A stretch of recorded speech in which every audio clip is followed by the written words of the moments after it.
មុំឬមេម៉ាយចង់សួរតែចំឆាយអីនាងឡើយបន្តិចមកអីរៀងអូនសំត្រគៀនអូនក៏សាយពេញចិត្តលើរាងកាយមកសំអឹកបន្តិចមកសូមិនរត់កូនបងចង់បានបបដាយ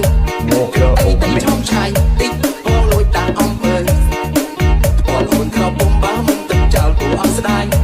ដល់ទូខេទូហ្វាយអូនសង្សាយទៅរ៉េបហើយអូនចង់ស្នេហ៍ស្នេហ៍ទៅហើយចង់អត់នៅក៏អត់ទៅចាំស្នេហ៍ទេសុំត្រឹមក្បែរមើលថែរូបអូនតែយកជ្រៅហើយមានរឿងអីបងបាក់បើឬមួយអូននេះចំណៅព្រៅអូនអត់ស្នេហ៍ព្រោះតែតាមម៉ែឬព្រោះតែបងនេះសម្បល់ខ្មៅហើយស្បែកបងខ្មៅតែខ្មៅបងស្រស់ហើយមិនចំបើក៏មើលតែចិត្តដោះមានហងស្អុយក៏ព្រោះតែក្បាលបងពេលតែបងទេសំលេងក៏ពីរោជឿបងទៅបងតែលេងស